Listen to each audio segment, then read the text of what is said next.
children, it is wonderful to see you all in the room. Again today, what I need you to do at this time is to make sure that you have paper and pencil on your desk.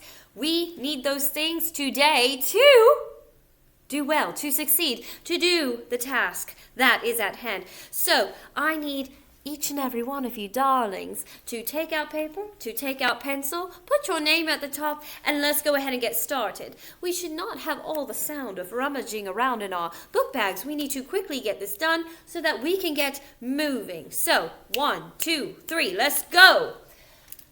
Let's get started. On your paper, I want you to answer this question, okay? Answer this question truthfully and to the best of your ability. Because it is all right if you do not know the answer for sure. You have a hunch, put it down. You know for a fact, put it down. If you're not quite sure, make an educated guess. That's what we are here for. We are here to learn and do our best. So what is the question? Write a complete sentence with a period at the end of each. What is a myth? Keep that to yourself in your brain space. Not your mouth space, your brain space. So don't say it out loud. What is a myth? What is a myth? Do you know of any? Do you know a myth? Perhaps one from earlier this year in the school year. Perhaps one that your mother, your father, your grandfather, somebody in your life told you about. Perhaps you know of a myth because of a Disney movie. I don't know. That's all you, boo. So do you know of any? If so, what myth do you know? So answer this question in one complete sentence at least. You should at least answer number 1. And if you know of any, write those down. I'm going to give you a little bit of time for this. Just 1 minute in silence. So your mouth looks like this. Silence. We are answering this question to the best of our ability, even if we do not know the answer. We are going to give an educated guess. I'll give you a hint. Has something to do with, dare I say, storytelling. Has something to do with a story. All right? What is a myth? What is it intended to do? All right? What is a myth? That is your question. You have 20-something seconds to put your answer down on paper with the paper and pencil that you have on your desk. All right? Just a few seconds more.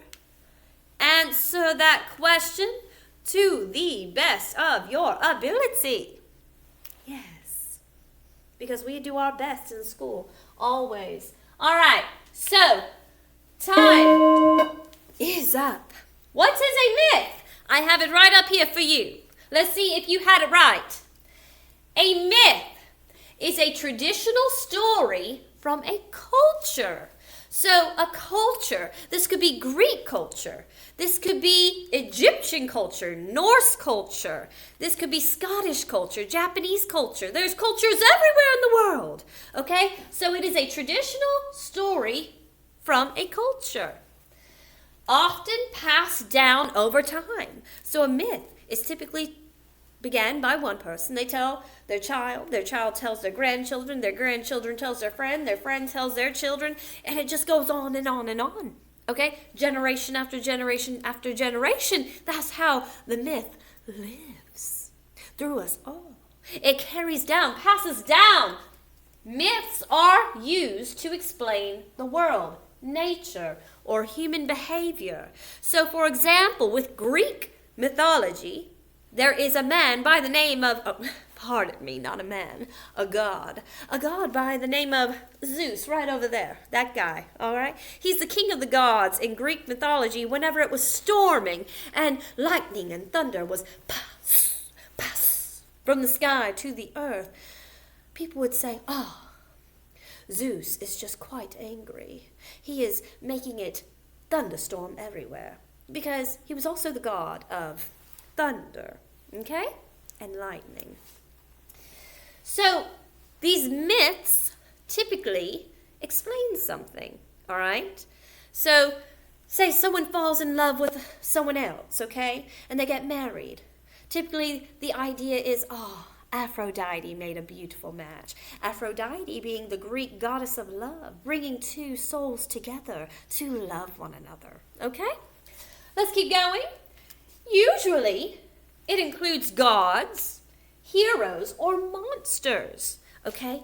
Typically, there are either gods, there are either heroes, or there's monsters. So it could only be about gods. It could be gods and monsters. It could only be about monsters. It could only be about heroes. Okay? Just some of these things are typically in a myth.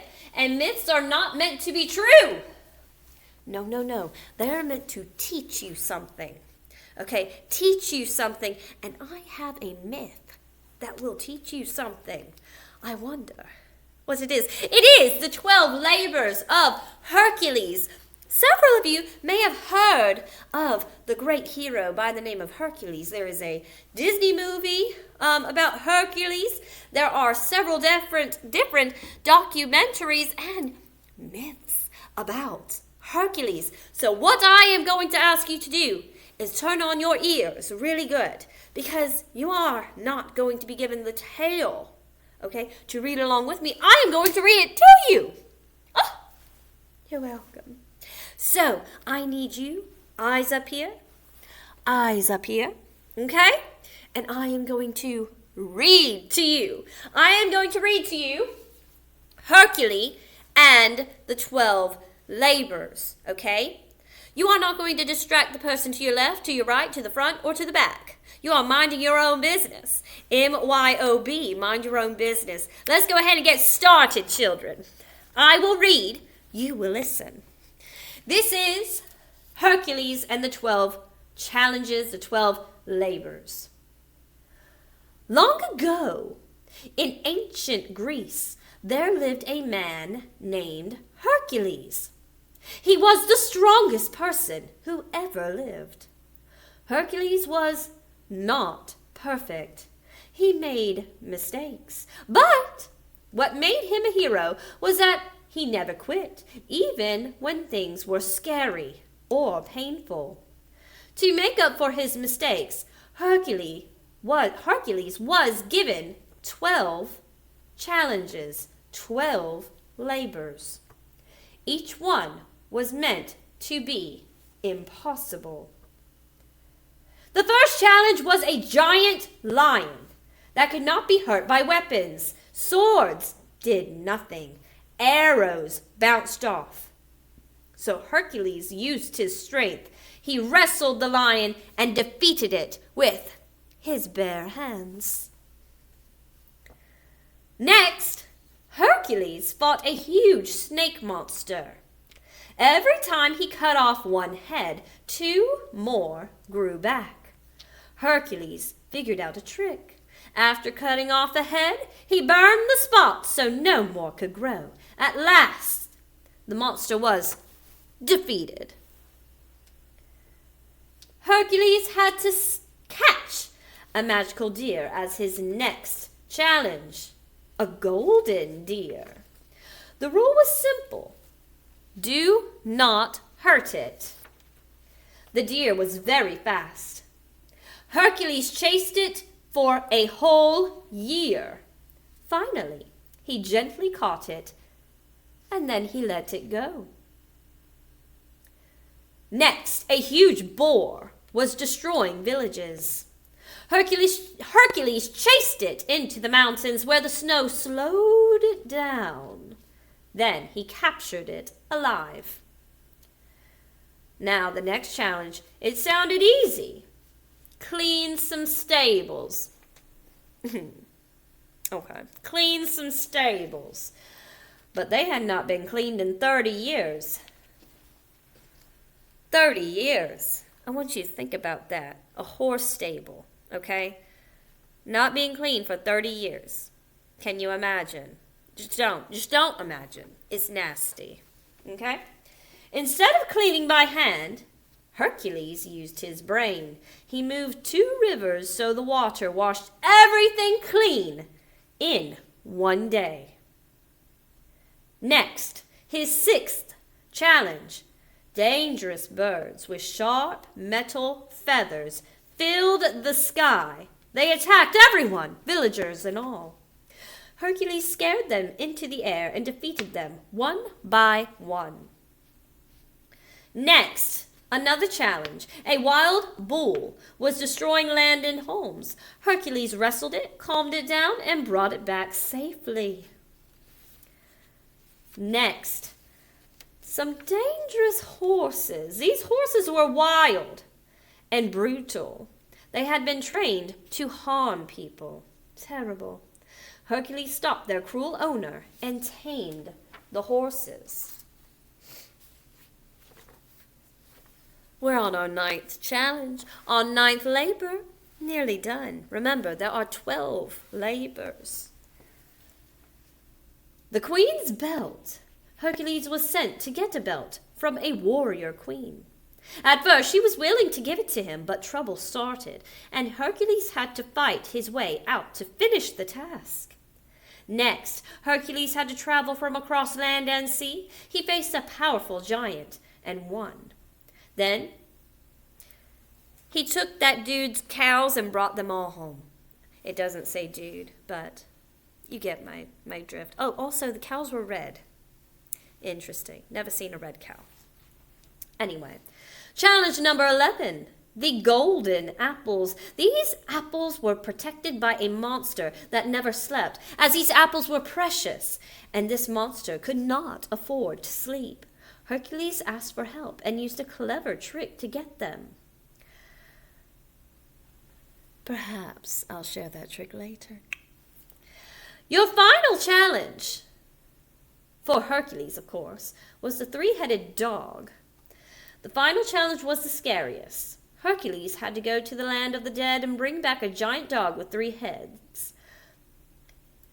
He was not allowed to use weapons. Only using strength and courage did Hercules succeed. So that dog did have a name. His name is Cerberus. The tail does not have his name in it, but yeah, that's his name. Very interesting dude. Scary, scary hound. So, Hercules was not a hero because he was perfect. They never are.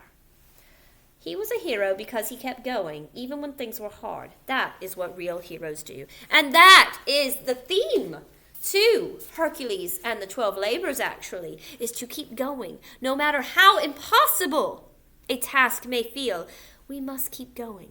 We must continue on, even when something feels impossible, because there is always a way when we make a way. Ain't that right? Yep, I'm right, because I'm right. All right, now that we are done reading this fabulous myth. Remember, a myth is a traditional story passed down generation to generation to explain something. This story, this myth, was created to teach us perseverance. Perseverance is the motivation to keep going, to keep trying, even when failure feels like an option. All right? So, this is what I want you to do. This is your task for the next 15 minutes. So I did say 15 minutes because this is a 15-minute task, 10 to 15 minutes, depending on how quickly your phalanges, these are phalanges, write with a pencil, and how quickly your brain space comes up with some creative, exciting ideas. This is what I want you to do. This is point of view writing. This is what we are going to do. Let me explain what point of view is. There are different points of views in a story, okay, depending on who is telling the story, depending on how the author wants the story to be read. For example, there is first person. That's when the main character is telling the story. The character is telling the story. Okay, they use I, my, me. Okay, it's all about me. That's the language you will see. Okay, then there's second person. We don't typically see that in stories. Sometimes we do, but we see that in like cookbooks. First, you need to take out all your ingredients. Your, okay, you. All those words, okay, when you are directly being talked to as the reader. That is second person point of view. That's typically not used in storytelling. Then we have third person point of view, which is arguably one of the most popular choices for authors to use. Okay, that's when someone else is on the outside looking in. That was how Hercules in the 12 labors was conducted. Okay, you heard Hercules did this, Hercules did that. okay? He did this. This happened, okay? Someone is on the outside telling Hercules' story, okay? So you see they, them, he, she, okay? We, no, not we, that's first person. Just kidding, gotcha.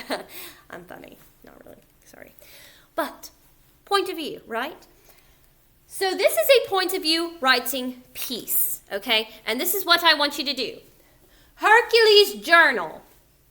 Write a journal entry at least 10 sentences long, because I think that would make a appropriate journal entry for something like the 12 labors, okay? He's probably got a lot to say about his experience. I think at least 10 sentences worth of stuff that happened, okay?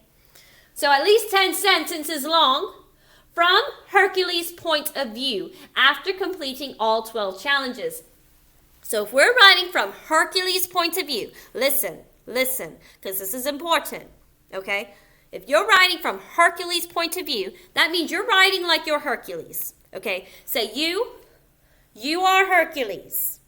So you would be using words like I, me, my, okay?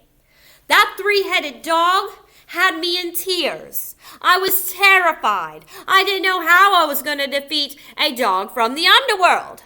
That is how you would talk, okay? You would not say Hercules was terrified of the three-headed dog. No, that's third person. You're going to be writing in first person here, okay? That is what you are doing. You are writing in first person, like you are Hercules, okay? You're Hercules. You're a strong guy, okay?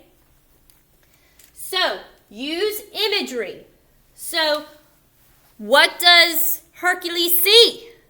Describe what these animals look like, what these beasts look like. What did that three-headed dog look like? What did that multi-head snake look like? By the way, that's called a hydra. But what did the hydra look like? The snake with 1,000,000 heads coming out. Every time you chop one off, one grows again. Okay? What did that look like? Okay? What about the beautiful golden apple? Okay? What about all these different things that he encountered? What did they look like? Was there a smell? Can you imagine how that stable smelled? That hadn't been cleaned in 30 years, and he had to clean it with 2 rivers? Can you imagine how that smelled? I'm sure you could write how that smelled. Probably smelled real bad. Okay? Don't talk about it. Think about it. Shh. Think about it. Think about it. Don't talk about it.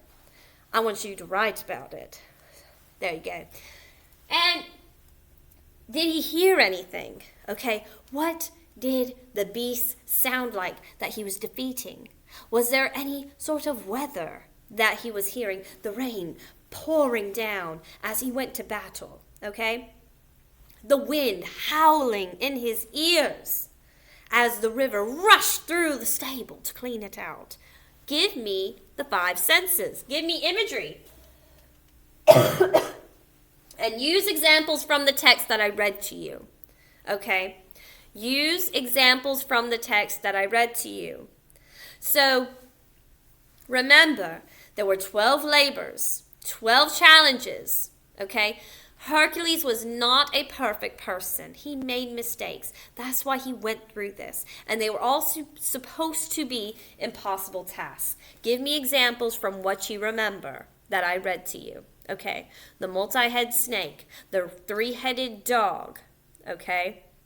Allow me to remind you, because even I need a little reminder.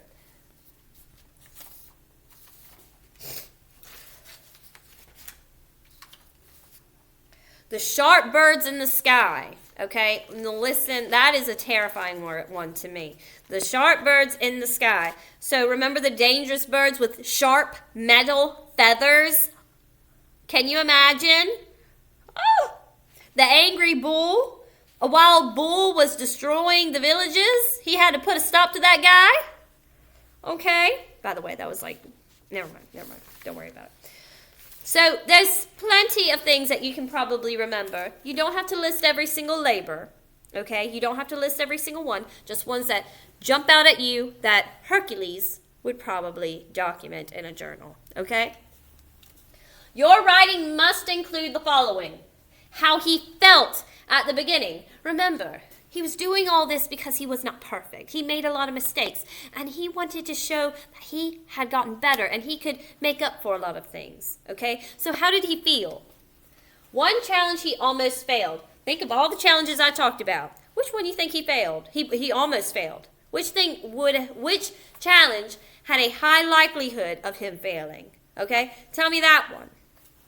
And finally, how do you think he felt at the end? So end the diary entry, the journal entry, with how he felt after completing all of these challenges. Remember, these challenges were really supposed to be impossible, but he finished them like a champ. Like a champ, honey. He finished them, the impossible task. Now, I need you to really understand this. Over here it says, write in complete sentences, use correct capitalization and punctuation. There should not be one-word sentences. That's not how we write. No, absolutely not. No one-word sentences. They need to be complete thoughts, and they should always be ended with a period, unless they're a question. But I don't really know why there would be a question in this journal entry, unless it's for some kind of creative choice. But they must all end in punctuation, exclamation points, whatever. And the beginning of every sentence should start with a capital letter. Hercules, remember this is first person, but just in case we're having dialogue in there or something like that, names like Hercules should be capitalized, okay, because that's a proper noun. Proper nouns are capitalized, all right? So I'm going to give you about 15 minutes to complete this task on your paper, okay? On your paper, you are going to complete this task, and I will tell you what you are going to do afterwards. Afterwards, you are going to complete your handout for the giver. Some of you have chapter 9, depending on what class you are in. For example, in Miss Ryder's class, you are on chapter 9. If you have Miss Wheelis, I think you're on chapter 9, or you just finished chapter 9. If you are in Miss Wiley or Miss Eller's class, y'all are on 12 and 13, okay? So depending on what class you have, you do that after you are done. You are reading the giver. So every desk should have the giver. You are reading the giver once you are done with this, okay? So about 15 minutes here. After 15 minutes, this should be done and you're on the giver. If you do somehow get done with the giver, you should be silently reading. Now, if you cannot meet classroom expectations, remember, classroom expectations means that we are sitting in our assigned seat.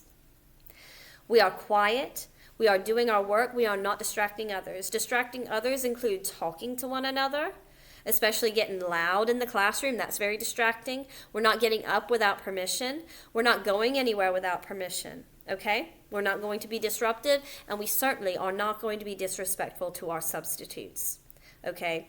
They are adults in the classroom, and they require your respect, okay? Just as your teachers require your respect, you are required to respect your substitute. They are an adult in the classroom, okay? So, without further ado, I'm going to cut you loose here. Go ahead and begin your point of view writing task for the next 15 minutes. This is what you are going to be doing. After you are done, if you do get done before the 15 minutes, just go ahead and start the giver task. Everyone should have this packet. I will say for Miss Ryder's class, first period and third period have that packet, okay? Have that chapter 9 packet. So my sub does not have to give first or third period their packets. They already have their packets. So if they ask for a packet, no, you have it, unless you were absent somehow. But anyway, neither here nor there. I'm going to go ahead and cut you loose. Get started.